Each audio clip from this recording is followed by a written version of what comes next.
Parte é aquele que pede e aquele em face de quem se pede. É possível a formação no processo do chamado litisconsórcio. O litisconsórcio consiste na pluralidade de pessoas em um dos polos ou em ambos os polos da relação jurídica processual. A finalidade do litisconsórcio é a economia processual e também a harmonização dos julgados. No Código de Processo Civil, o litisconsórcio é tratado nos artigos 113 a 118 e o litisconsórcio pode ser classificado sob diversas perspectivas. Quanto ao polo da formação, o litisconsórcio pode ser um litisconsórcio ativo, passivo ou um litisconsórcio misto.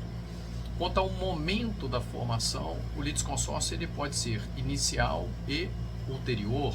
O inicial é aquele formado no começo do processo e o ulterior é aquele formado após o ajuizamento da ação. O litisconsórcio ulterior só é admitido em situações excepcionais, por exemplo, como no caso de litisconsórcio necessário, como no caso onde há o falecimento de uma das partes e a sucessão dela no processo será feita pelos herdeiros. Então, somente em situações excepcionais é admitido o chamado litisconsórcio ulterior. Uma outra classificação diz respeito à obrigatoriedade ou não do litisconsórcio. Sob essa perspectiva, o litisconsórcio ele pode ser um litisconsórcio facultativo, previsto no artigo 113 do Código de Processo Civil, ou um litisconsórcio necessário, tratado no artigo 114 do Código de Processo. O litisconsórcio facultativo, como o próprio nome sugere, é aquele cuja formação não é obrigatória, enquanto o litisconsórcio necessário é aquele cuja formação no processo é exigida pela lei ou pela natureza da relação jurídica. Por exemplo, é exigido pela lei, em conformidade com o artigo 246 do Código de Processo Civil, notadamente o parágrafo 3º, a formação de litisconsórcio no caso da ação de uso capião, onde deve figurar no polo passivo o proprietário do imóvel com os confrontantes. E o litisconsórcio necessário pode derivar também da natureza da relação jurídica. Uma anulação de casamento, por exemplo, impõe a formação de litisconsórcio passivo necessário entre os cônjuges. Imagine que o Ministério Público não pode mover uma ação de anulação de casamento apenas contra um dos cônjuges. Há ainda a possibilidade de classificação do litisconsórcio em relação à natureza que é mantida, da relação jurídica que é mantida entre os litisconsortes.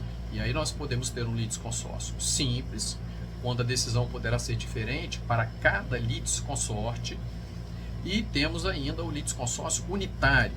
No litisconsórcio unitário, o juiz deverá decidir a relação jurídica, o processo, em conformidade e identidade para todos os litisconsortes.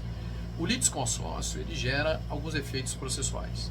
Um deles é a contagem dos prazos em dobro, conforme estabelece o artigo 229 do Código, desde que os litisconsortes tenham procuradores diferentes, de escritórios de advocacia diferentes, haverá a contagem em dobro dos prazos processuais. Essa contagem em dobro dos prazos processuais, no entanto, não se aplica em se tratando de processo eletrônico. Se tratando de processo eletrônico, essa contagem em dobro dos prazos não tem aplicação.